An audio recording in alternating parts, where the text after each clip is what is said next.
Hello and welcome to today's webcast, Pressure Sewer Operations, Secrets to Upgrading the Customer Experience, brought to you by WaterWorld and sponsored by E1 Sewer Systems. My name is Angela Godwin. I'm Chief Editor for WaterWorld, and I will be your moderator today. A few quick housekeeping items before we begin. At the bottom of your audience console are multiple application widgets that you can use. If you have any questions during the webcast, you can click on the Q&A widget and submit your question. We'll try to answer these during the live Q&A portion at the end of the webcast. You can expand that slide area by clicking on the maximize icon on the top right of the slide window or by dragging the bottom right corner to enlarge. In fact, you can expand and reposition many of the components on your screen, so please feel free to arrange them as you desire to give you the optimal webcast viewing experience. If you have any technical difficulties during the webcast, please click on the Help widget. It looks like a little question mark icon, and it addresses common technical issues. If you still need assistance, just type your issue into the Q&A widget, and a member of our webcast support team will work with you to correct the problem. For your convenience, the presentation will be available on demand within 24 hours of the live event. A reminder email message will be sent out to all registrants with a link to that archive. It will also be accessible from our homepage at waterworld.com. And finally, if you would like a PDF of the slide deck that you're going to see today, please send an email to e1@e1.com. We have two terrific presenters for you today. We have Chris Greco. He's responsible for E1 Sewer Systems business go-to-market strategy. He leads a team of over 200 trusted advisors in the low-pressure sewer field. We also have Greg Timmons. He's the Water and Wastewater Superintendent for Peru, New York, located in the North Country. Greg is a second-generation superintendent who started with the town in the early 1980s and took over as superintendent in 1995. And now, without further ado, I am pleased to turn the program over to Chris.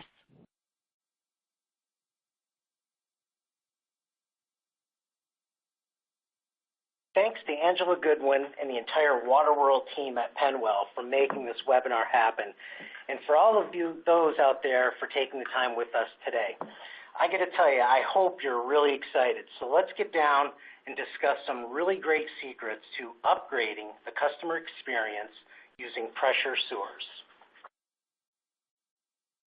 So as a recap, pressure sewers consist of small diameter, completely sealed HDPE pipelines operating under moderate internal pressure, really ranging from 20 to 90 psi. This network will transport sanitary sewage from residential buildings to a treatment facility, either directly or by way of intermediaries such as pumping stations and or gravity sewers. If properly installed, they are watertight to the same degree as water distribution pipes. So this makes them completely impervious to infiltration and ultimately most types of inflow. Pressure sewers are powered by grinder pumps, the heart of the network, and in following slides we'll illustrate the economic benefits and best practices that will lower O&M, upgrade the operator's experience, and ultimately accomplish the goal of improving homeowner satisfaction. By the way, pressure sewers can be installed at a fraction of the cost of gravity sewers. So, before we carry on, here's our first poll question. Get ready and click. Are you currently operating a pressure sewer system with a grinder pump?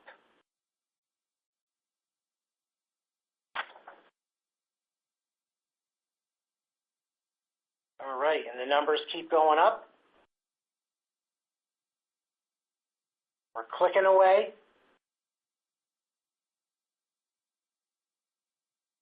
We're getting close. Boy, what a race. Almost there. And it looks like 1/3 operate a pressure sewer system and the remaining do not. So we'll end the first pulse question and carry on to the meat and potatoes in today's presentation. So let's face it, some alternate technology and some grinder pumps, they get a bad rap, not to mention it's a mechanical device in crummy environments. You know that operating a pressure sewer system can be challenging, and we understand those challenges that you face, not only managing budgets, but also maintaining that happy homeowner and customer. In a pressure sewer system, the goal is to make the pump invisible to the homeowner and make you, the operator or the engineer, a champion to your constituents. Plus, have the confidence to deploy the most reliable pressure sewer system there is. First-hand proof from hundreds of thousands of homeowners, operators, town administrators, service professionals, and engineers alike believe that a pressure system needs to have specific interlinked parts and features to deliver value. These 7 entwined components will indisputably lower O&M costs and, equally as important, sustain customer satisfaction. So, during today's program, we'll touch on a few of these high points. During the design phase, we work with operators and engineers to upgrade to the appropriate sewer system, pressure sewer system. You or our customer tell us in order to achieve full success, there has to be 4 specific realizations to owning, operating, and maintaining an effective pressure sewer system. As mentioned, let's face it, pumps need to be replaced or repaired at some point. So when this happens, you want to work to be quick, easy, and stress-free. The basin will stay in place, and our slide face adapts to the 1 1/4-inch discharge. We use a flexible hose and built-in check valves, so you don't need hard plumbing. We also install our upgrade extreme core with the new supply gable. We do that so we can eliminate the junction box, which removes corrosion and provides a watertight electrical connection. That's done using our EQD. This cuts labor substantially on any future repair issues. Environment One technology employs the Moino principle, which are tiny air pockets that are created between the stator and rotor lobes to produce consistent and predictable flow, whereas a centrifugal pump uses the probability method, which can be irregular due to varying system pressures. And I'd like to dial in a little bit deeper on the curve and the inlet in a couple of slides. That being said, in order to improve your customer service experience, you also want to look at pumps that have a proven 8 to 10 year mean time between service call. One feature we employ is a modular design, like any appliance in the home, meaning that it's a true core design, which makes troubleshooting, installation, and or repair easier than what you're used to. Again, this brings along high level of customer service, homeowner satisfaction, and more importantly, improved efficiencies within the operator's department. So in the current slide, centrifugal versus SPD grinder pumps, what I'd like to do is really just compare and contrast the differences. And again, most cases, pressure sewer systems are powered by these 2 types of pumps. So what's the scoop? What's the difference? Let me explain if I could. Centrifugal pumps create a vortex that can produce inconsistent flow. Some SPD pumps use the Moino theory, where the stator and rotor produce constant flow by displacing liquids. Centrifugals need a small inlet to choke off the wet end to create head pressure, typically using a small cutter design. Leading grinder pump manufacturers use a smaller inlet with a large diameter grinder.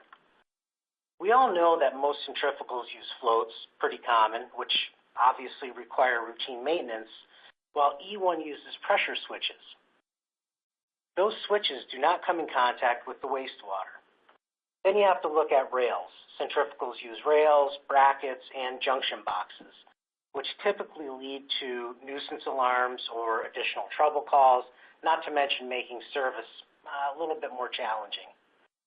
So a simplified design means that our entire unit comes to the job pre-assembled.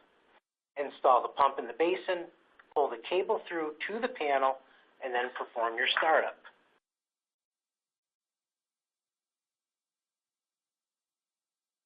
As I mentioned before, the inlet is a critical component to upgrading your experience using pressure sewers. The E1 inlet is low speed, high torque, has a large 5.5-inch shredder. And I say this with importance because customers tell us this is a true grinder design. It does truly not have to rely on sharp edges or blades to slice the material.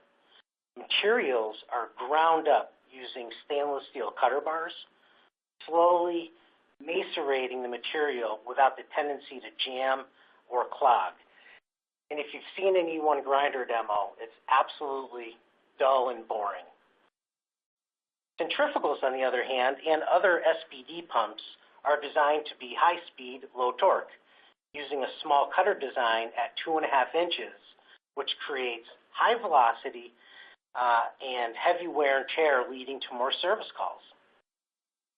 The axial cutter design, it's not a true grinder pump, yet more like scissors, which require sharp edges to cut the material as opposed to grinding down over time. Experience tells us that what we've seen in this scenario, most materials get built up in the basin wall over time. The scissors become worn, causing additional service calls due to improper design and or circumstances.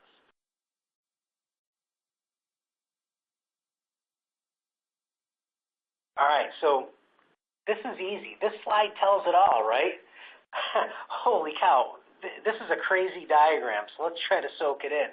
There's a bunch of different curves and colors, but at the end of the day, it truly does have all the answers. What I'd like to do is just point out why SPD grinder pumps are really the appropriate choice for a pressure sewer system. So on the left, you have the purple area, and that is the system curve, which shows 1 to 12 pumps on the x-axis, and then the y-axis illustrates TDH, or total dynamic head, ranging from -20 to 190. That purple system curve is based on the probability method, which is built on predictive status and cumulative pump operation. All right, so when we think we've gotten the purple straight, let's move over to the blue and make it a little bit more confusing. The blue curve is the semi-positive displacement curve, or the SPD curve. What you're looking at is minimal variation in flow over a wide variety of head conditions. That one's fairly straightforward. And then on the right, the red curve, that's the curve of a centrifugal pump, where you see that there's really little synergy with a typical system condition. For example, you could have 2 to 4 pumps running and getting 40 GPM, whereas you may have 9 pumps running, you'll get 15 GPM. The challenge here is appropriately sizing the pipes, predicting the flow, and achieving the appropriate scouring velocity. The result of this shortfall in centrifugals is those pumps are often running beyond the intended design parameter, what we know as pumping off the curve. If you're to the right of the curve, you'll get extremely short runtime, leading to wear and tear in the motor due to constant start and stops. And then on the centrifugal, the more pumps that you have running, you run the risk of deadheading the pump. So again, that's a lot of stuff and probably tough to soak in, but on the following slide, we'll just drill down and make it a little bit easier. So again, system curve versus SPD and centrifugal.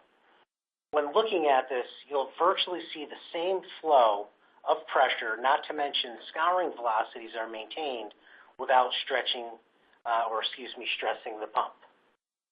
I hope that all makes sense. All right. So finally, I think you're really going to like this feature. Gone are the days of cleaning floats. E1 uses non-fouling pressure switches for pump operations. It is activated by pressure in 2 independent air columns, which never come in contact with the wastewater. The pump control, it's automatic, so there's no preventative maintenance required. And then lastly, this will lead to fewer alarms, satisfied homeowners, and substantially lowering O&M costs. So that's my portion for today's presentation. I'll throw a quick plug for WebTech. If you're attending, please stop by booth 3831 and say hey. And what I really want to do now is turn it over to one of your peers who will share his direct experience in upgrading.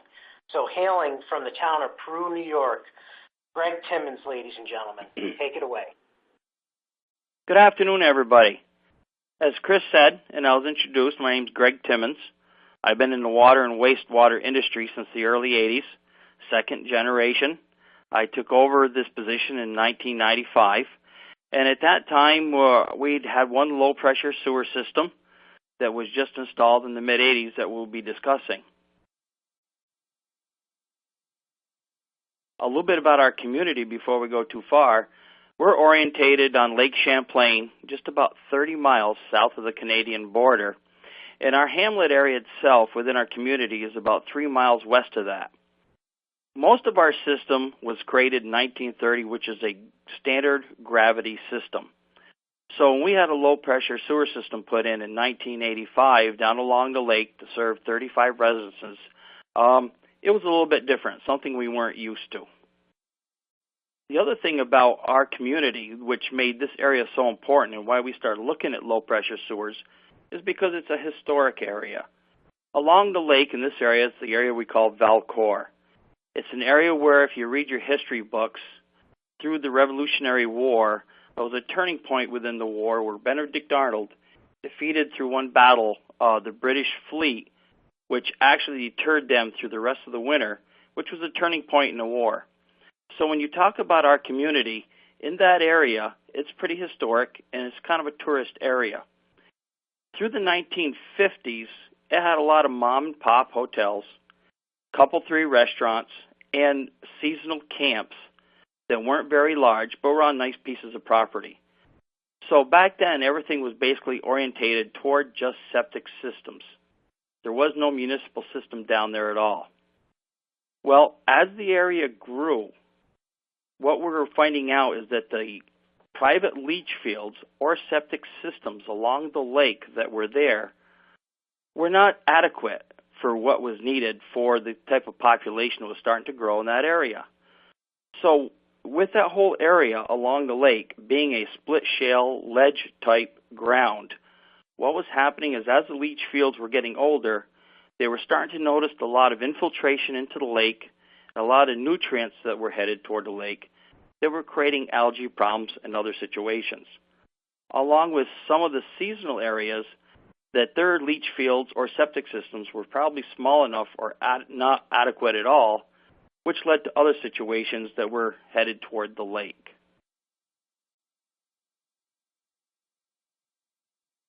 Once we see that we had that major problem, the homeowners in the area came to our town to see what could be done about it.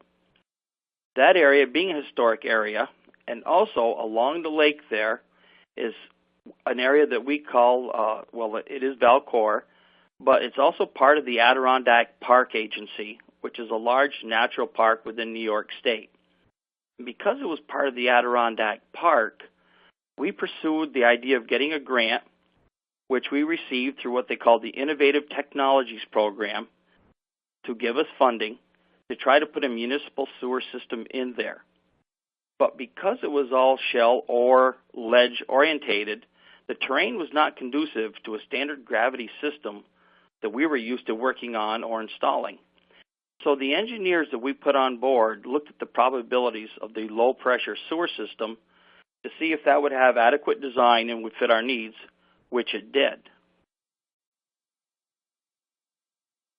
The original design that was designed back through the 80s were with the centrifugal pump design grinder pumps.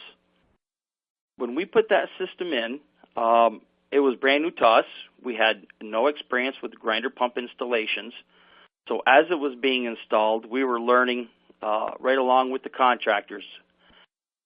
Right from the start, when the system went online back in 1985 to 86, we found that we had high maintenance problems right from the beginning. We had a lot of float problems with grease.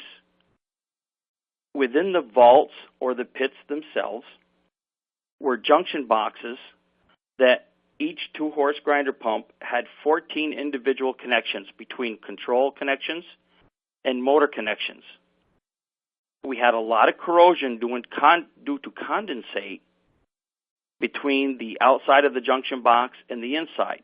Whenever you would open one up, we would always have moisture, which led to corrosion. So it was not uncommon to have to go through and check each individual connection till you found one that was bad, recut, resplice, and be ready to go again. The other situation that we found after about the first 6 months to the year were lock rotors. With the centrifugal pumps, with the small cutting heads, if they did not stay sharp, what would happen is that as the pumps would slow down when the vault was empty, plastics, sanitary materials, hair nets, or any other semi-solid material that would be partially cut by this grinder head would stay lodged in the grinder head or between the teeth. And then when the pump would start again, it may or may not overcome the torque that was needed to start the pump. The pump would go to thermal overload, the vault would fill, the alarm sensor would kick in, and we'd be out there on a service call. And these service calls were often enough right from the start. It wasn't about were we going to go or if we were going to go, but when that night. Being a residential community, very typically, all your people are coming home between 4:30 in the afternoon and 6 o'clock at night. So it's kind of like a little lottery. Anywhere from 6 o'clock on, were we going down to Valcor on a grinder pump? And was that going to be the only one? And what was the problem going to be? But it was happening quite often.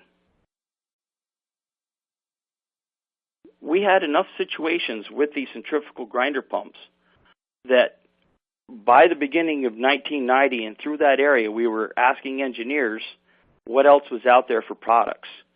And even though our area is sort of remote up here in the North Country in New York State, people were looking. We were trying to acquire different ideas and thoughts because we already knew that we wanted to do something other than this type of centrifugal pump.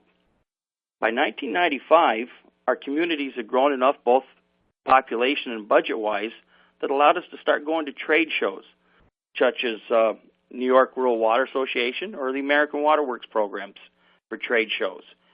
When we went to these, we started looking at different things in the industry, one of them being the Environment One grinder pump. The first time we were exposed to that, it was a complete core system with new vault, new pumps. It was the 2000 series, and the one question we asked is, do you have a replacement situation with these pumps, rather than having to install a whole new pit and do a lot of excavation? And their answer was yes. They had a Series 2000 AMPG that would replace our 2-horse grinder pumps without very little work involved, very little time involved, and it would fit our needs. So we asked some questions, and by the time we thought we were going to have to get some money together to make some changes, we were approached instead by the company representing Environment One at that time and gave us an offer we couldn't refuse. They want to install one of the AMPG Series 2000 grinder pumps for us and give us a spare one, because if just in case something happened, we had a spare at no charge, and see how long it went, see if we liked it, and if we felt that we liked it and wanted to upgrade our system, we would be charged later for the pump. But at that time, it was ours to use just to experiment and see where it went. Well, we put the pump in at the end of our system that's approximately 1.5 miles long with the 35 customers, and we put it in at a marina that also had a restaurant with it that had more of a high volume to it. This was a pit that normally we would be back to once every 2 to 3 weeks for either a locked rotor or a float condition. So once we installed this AMPG pump, the only time we ever went back to this was to once a week, if not once every other week, just to check it and see how it was doing. It swapped out real quick. They were so nice, and we had so few problems with it, I approached my board, and we went out for a bond to replace the other 35 pumps within our system. It took us a little bit of time to get the bond, a year or so, like any other small community would have. And once we got it, we changed our pumps over in a matter of 2 to 3 weeks. And within the first year at budget time, I was already noticing figures where I could very honestly say that I had already cut our overtime by about 70% compared to what the old centrifugal pumps were doing for us. That was quite an improvement, and it was enjoyable that even if we did have to go down to service or work on a pump, instead of having to bring 2 or 3 guys down to work on a pump station, you could bring 1 or 2, and instead of taking apart 14 connections to replace a pump, you pulled the pump, unplugged the pump, put a new pump back in, you were done for the day, and you addressed the pump the next day. One thing that has happened with low-pressure sewers is it's helped our community grow more than one way. Yes, the Valcor area that was about 1.5 miles long with a low-pressure sewer system and has the 35 pumps, it grew because of what we could do now with these pumps. The marinas themselves grew with tourism. We had more capabilities for the restaurants. A lot of the old seasonal camps that were there are now well-established properties with homes on them because of the size of the lots. With health department regulations, they could build bigger structures and have more facilities there.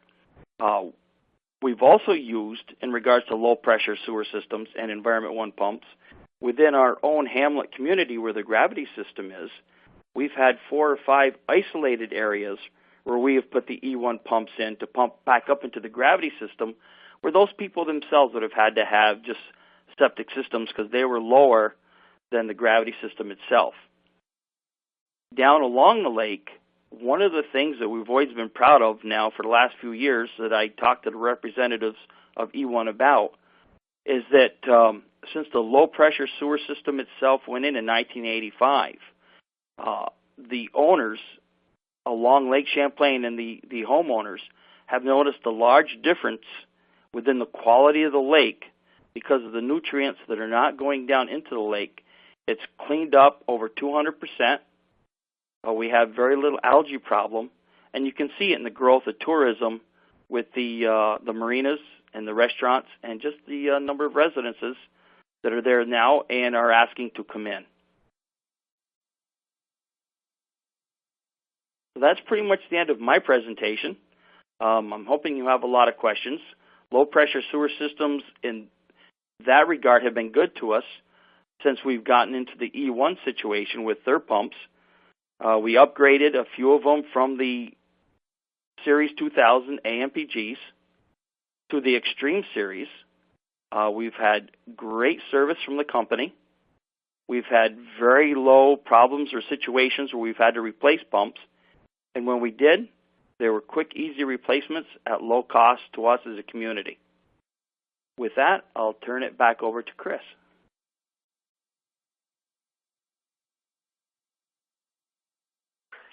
All right, excellent. Well, thank you very much, Greg. Well said and much appreciated. So that leaves us a little bit of time for some Q&A. So with that, we've got a number of different questions here, and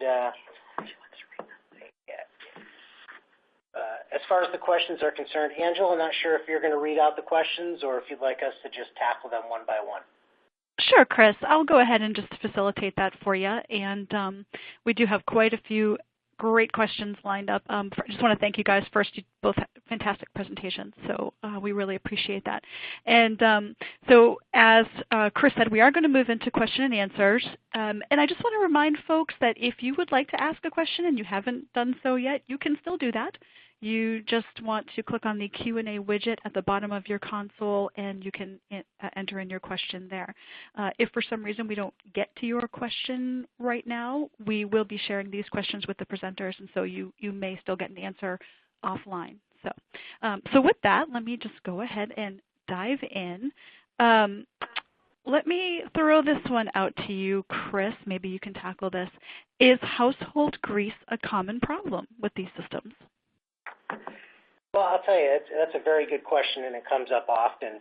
Really, the quantity of grease makes a difference with any grinder pump or sewer system, Angela. Washing a greasy pan from sautéed food is fine, but it's really never acceptable to pour grease from a pound of bacon down the drain or after you fried up some nice, yummy hamburgers. Like the many no wipes campaigns around the U.S., there are even more fat-free sewer campaigns. And really, at the end of the day, homeowner education is key. So we really want to minimize that. Great. Okay, let me throw another one at you. Can PC and centrifugal grinders be combined together and connected to the sewer network? What are the pros and cons for applying that concept? Interesting. Well, off the top of my head, system design parameters are absolutely an important consideration when choosing the appropriate pump. So I would suggest that you consult an experienced system designer or the pump manufacturer to choose the best pump for your application. That's ultimately what it comes down to. Okay, great. So we have another question here from a viewer who would like to know, in a complex manifolded system like the lakefront community, what are you using to determine your head conditions for the system? Are you looking at the system only from the individual station to the common main, or taking the common main into consideration? That's a great question. Perhaps we should turn it over to Clark Henry, who's joined us here, VP of Engineering at E1. So, Clark? Sure. Thanks, Chris. In that situation, as any other pressure sewer layout, you would look at the entire system. So you would look at all of the homes and installation sites that were connecting to that manifold or to that network and size the system accordingly. So we would treat that like any other system. Okay, great. Let's see. Here's one from a viewer. If the SPD pumps approximately the same GPM at any head, how does this affect the efficiency? At what flow is it maximum efficiency?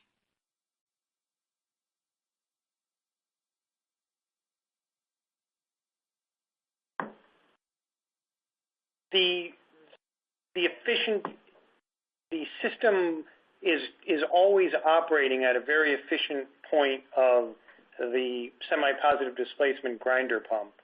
So the concept of operating with that narrow of a window or an output tells us that the efficiency of that pump will be very consistent, whereas Chris described with the centrifugal system, the efficiency of that pump is going to vary quite a bit based on the operating point that it's operating at in the system. So again, it kind of gets to the consistency of using an SPD pump versus a centrifugal. Okay, great. Thank you. Let's see. Here's a good one. Will these grinder pumping systems meet the NEMA codes and spark prevention? That's a great question. And through rigorous testing, the answer is yes.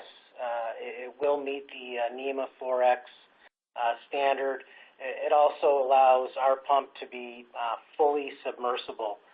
Our products go through rigorous testing, one of which is through underwriting laboratory.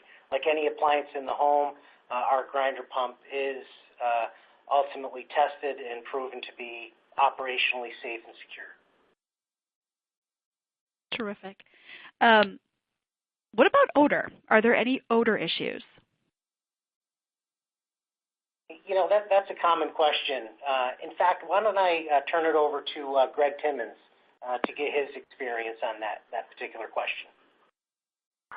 Yes, we have very few odor problems when it comes to the grinder pump situations themselves. We have found that if we have any odor conditions, it's not from what's been sitting in the vault, because the volume of product that's actually in the vault from the time it fills till it's pumped down is a very short period of time. It's more about the product that's probably been put into the vault. We'll find that we have a larger odor situation probably from the boat marinas or from the restaurants from some grease than we do from residential pits. But as a rule, it's not an odor that you smell within the area. It's usually only an odor that if we're working on the pump itself, when you're right over the pit or the vault, that you'll acquire. Okay, great. Thank you, guys. Let's move on here. A viewer wants to know if it's a gravity system. How did you connect the HDPE pipe to the sewer main? What products did you use for the connection? We just used a regular saddle, and then we drilled the main because a lot of our mains are the older type mains that are a clay tile. So we would put a saddle on it, and we used a carbide tipped hole saw, and we would drill through, and then we would just put a regular male connector to the HDPE pipe and make our connections that way. Okay, great. Here's a question from a viewer who wants to know, are there 12-volt DC grinder systems which can be installed in solar-powered buildings? So our pump is AC power, and you can purchase some inverters to ultimately adapt to a solar power application. That's not something we do out of the factory, but it is something that you certainly can do, again, within your environment. All right, another viewer would like to know, on these pressure systems, does the homeowner pay for the maintenance of the grinder pumps, or are the costs incorporated into a shared user cost basis? Yeah, so you can see that in the newspaper day in and day out. Who owns or maintains the actual product and who ultimately pays for it. And the answer is all the above. There's a wide mix. Out of curiosity, Greg, perhaps you can share with what you do in the town of Peru. Yes, I can. All of our meters, or all of our pumps that were installed, we have hour meters on them because our billing is based on the number of hours and compared to the gallon per minute flow that the pump delivers. And being a low pressure sewer system, one thing that we found with the centrifugal pumps is it was hard to bill that way because depending if one pump or two pumps came on and depending on where they were in the system would change the velocity of the flow. So your pump one time might run more often than the next time. But with the positive displacement pumps from E1, we found that we had more accurate billing because when we would time out a vault, we would get just about the same time element from the time the pump came on to the pump shut off. That gave us a more accurate billing. Okay, cool. Great. Thank you.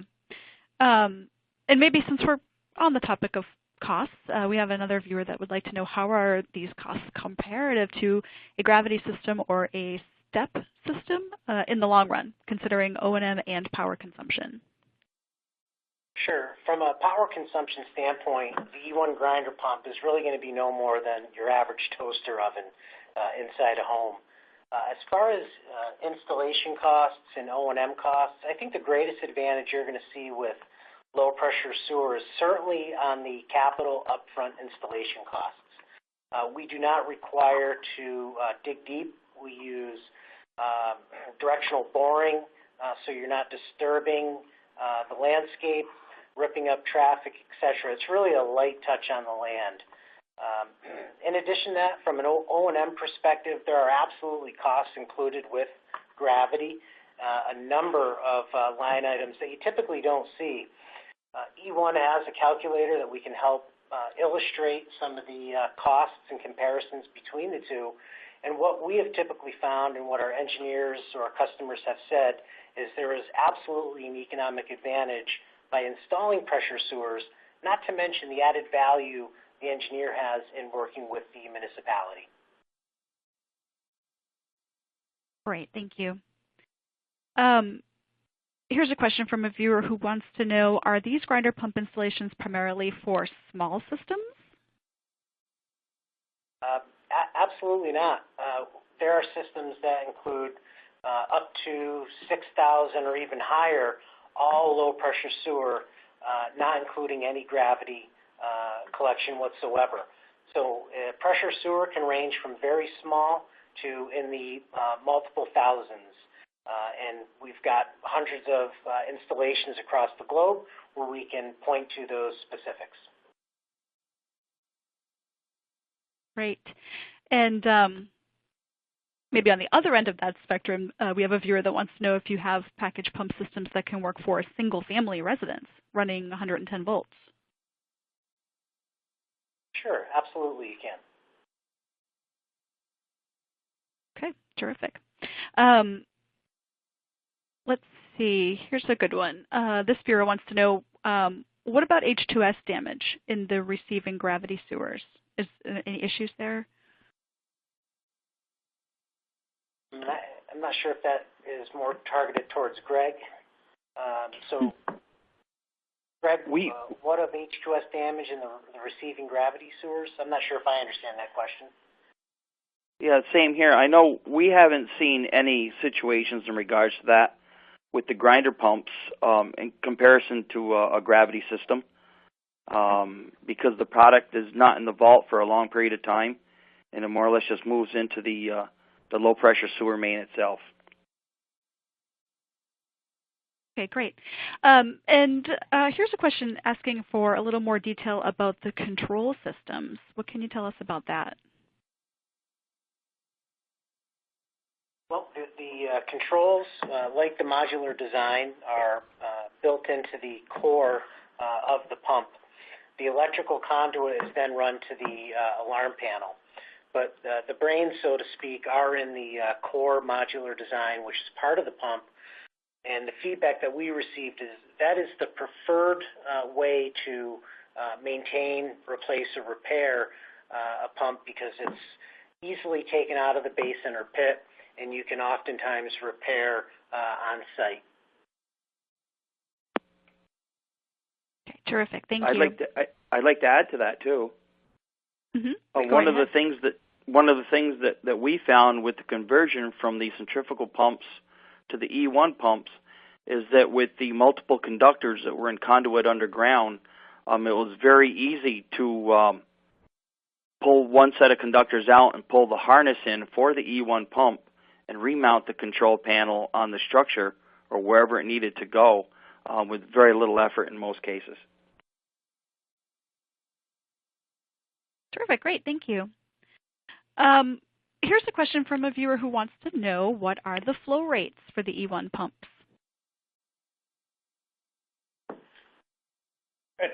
The flow rate for an E1 pump is typically from about 9 gallons per minute up to just under 15 gallons per minute. Again, depending on your operating point. But as Chris mentioned earlier, very consistent flow across a large variety of discharge pressures. Terrific. Okay. Another viewer would like to know, in which situation or systems would a centrifugal pump be more appropriate than the SPD?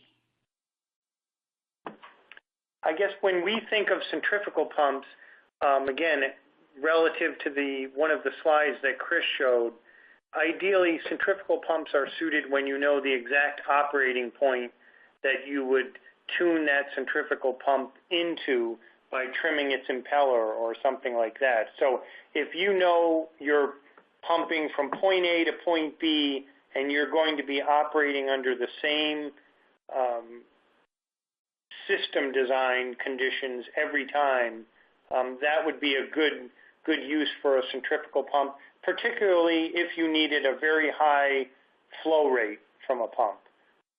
So again, it's if you know your exact operating conditions. For instance, if you were pumping from one elevation to a higher elevation every time you operate, where with the pressure sewer network, the system design curve is always changing. So that's why an SPD pump is a better choice for that type of environment. Okay, terrific. Here is a good question as we head into the winter months, not too far ahead of us here. With these grinder pump installations, are there special concerns with winter operations and freeze conditions? You know, that is a great question, and a question that's often asked in our northern zone or up into Canada or even Scandinavia. And as long as you put the inlet below the frost line, you should be in good shape. In addition to that, we also have an add-on product that are called insulation discs, and they seem to shield the bad weather that ultimately could cause harm. Greg, you're up in the North Country. You get 10 to 15 feet of snow a year. How do you guys deal with that, if at all? Yes. As a matter of fact, last year in our area, like a lot of New York State, we found frost at 5 and 6 feet in the road areas, which probably put it in 3 foot or so in people's yards. What we have done is we're using the insulation blankets or discs or inserts within the core systems for the vaults, and we've not had any problems using those. In our other open vaults, we have had some freezing. As a matter of fact, we went through a couple situations this year where they would form ice cakes and drop down on the valve and slice it off. So we've had to replace those vaults by using the stainless steel slide equipment that's out there now as far as the valves in the vaults. But those are the only situations that we have found. Terrific. Great. Thanks, guys. Here's a question from a viewer who wants to know if you can talk about how E1 pumps help improve the algae problems in a community. Probably the main way that an E1 pump would improve that is by eliminating any infiltration and by being a closed system, as Chris described. Because the typically polyethylene pipes have no real leakage, there's no infiltration from groundwater getting into the piping network, and similarly, there's no outward leaking of wastewater out into the system. So rather than having a septic tank potentially leaching down into the lake water, this becomes more of a closed system that is transporting the wastewater ultimately to a treatment facility or perhaps emptying into an existing gravity sewer. Terrific. Great. Thank you. Here's a question from a viewer who would like to know if there are any good comparisons between gravity and low pressure O&M costs historically in larger systems. Sure, absolutely. In fact, we have a marquee customer, the town of Jerusalem in the Finger Lakes of New York. It's a 10-year study comparing the costs of both gravity and low-pressure sewer. You can find that on e1.com in our case study section. And I'll tell you, this is a great one. In fact, Clark Henry, to my right, participated heavily in this, and he'll offer a few words. Just that there will be a poster on that project at WEFTEC if anyone's headed to WEFTEC. Thanks, Clark. Terrific. That's fantastic. Thanks, guys.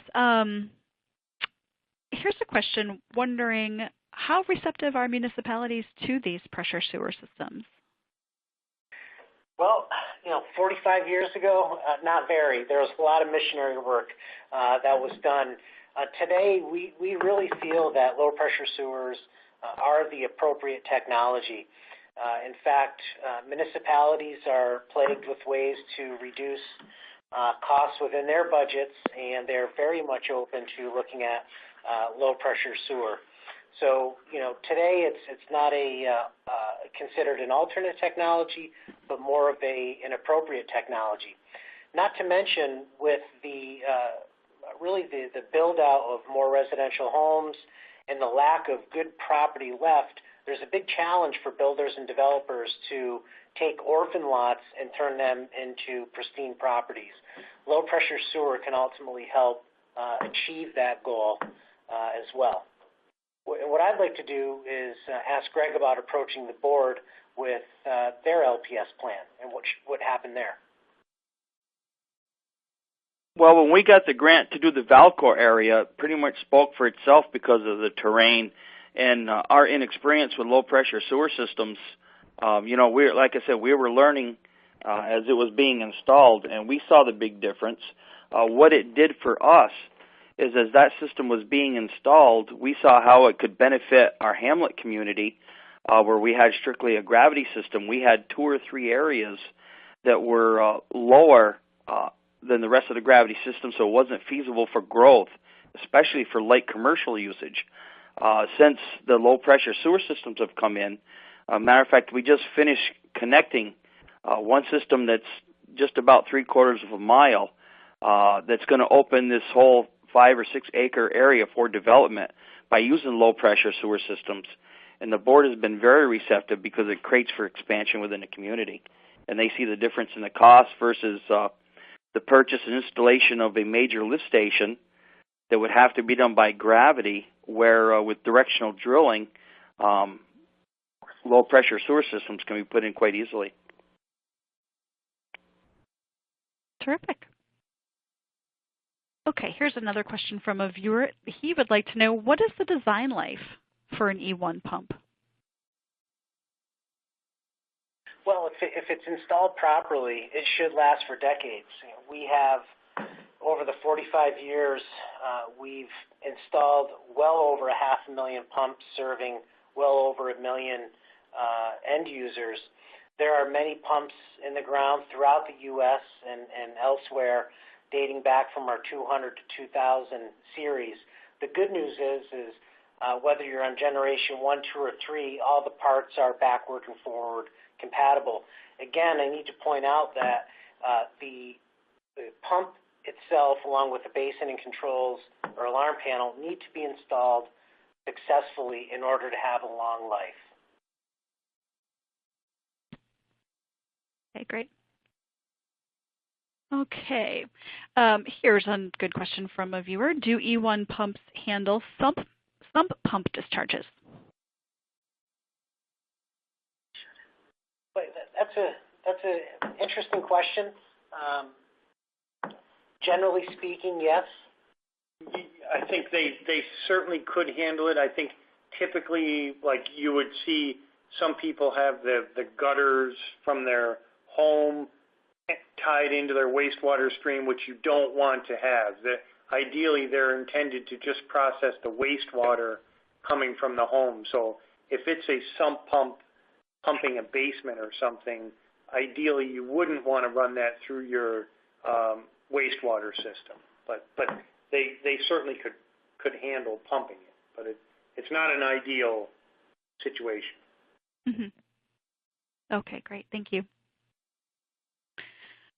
Okay, here's an interesting one. Other companies manufacture centrifugal grinder pumps that easily replace the positive displacement pumps in your systems. Is there a reason that they've determined there's a large enough market to do so, and why? Yeah, I want to humbly address this one because E1 is the market leader and started low-pressure sewers, again, 45 years ago. And we've been serving the market effectively throughout that time. I mentioned before we've got well over 500,000 installations serving well over 1 million folks out there. So truly, as the leader of the space, we are being chased after day in and day out, and there are many E1 retrofit pumps out there. So good news is that keeps us on our toes and sharp and innovative. That said, it's ultimately allowed us to have the largest install base of any pressure sewer grinder pump manufacturer in the world today. We're very proud of that. Terrific. And it is definitely something to be proud of. That is awesome. Here's another question. Is there any impact of a significant reduction in load due to seasonal lake use on the pressure sewer main? And that might be for Greg, I'm guessing, maybe? Could I have you repeat that question? Oh, sure. Yes. The attendee wants to know if there's any impact of a significant reduction in load due to seasonal lake use on the pressure sewer main? We didn't really see any significant difference. Our system, because we do still have quite a few seasonal occupants, mostly because of the marina, our flows will cut significantly, almost in half in the wintertime versus in the summertime. But as far as the load on the lake, I don't totally understand the question. If he's talking about the discharge as far as from the facility itself, we really don't see any difference in the quality. And Greg, I would jump into it. My guess would be that they're asking about the impact on the flow in the system. and how the system operates with much lower flows in the winter. It's something that we did also see in the town of Jerusalem, New York project, where the flows were about 1/5 in the winter that they were in the summer in July and August, and the system operated flawlessly under that wide a variety of flow conditions. So, which yes, again is, in that regards, we haven't seen any problems or situations. A lot of our customers are on the end of the system, so it's still pushing the low-pressure sewer system. And like I said, our flows did cut just about 50% in the winter. But as far as any impact on the pumps themselves or the low-pressure system, we really didn't see anything significant enough to worry about. Okay, great. Let's talk about ownership for a second. We have one viewer who's asking, what is your experience regarding ownership of the grinder pumps, homeowner or municipality? In our case, we have it both ways. The Valcor low-pressure sewer area where the 35 residents are, that's owned by the municipality, so we control that. Some of the areas up here within the Hamlet area itself, some of the people have purchased them themselves, and it's their own system. I have sort of some mixed emotions about that, whether the municipality should own them all or if the homeowner should. So you might say we're in the experimental stage on that. The only thing that we have done was if they did want to put a low-pressure grinder pump in, we standardized that it was an E1 system, so if nothing else, until they could get their pumps replaced, we could help the citizens in our community by having a replacement available. And from E1's perspective, we've seen quite a few projects of each type. Chris mentioned the history of E1. Just to give everyone a little background, the product started out as very much like a household appliance. That's the reasoning behind the third-party approvals, the UL approval, Canadian Standards Association approval, just like another household appliance that you might have. So we have many projects where the individual homeowners own their grinder pump as they would a hot water heater or something like that. Other municipalities prefer to own the pumps and maintain them themselves. So we've seen successful projects of both models. Okay, great.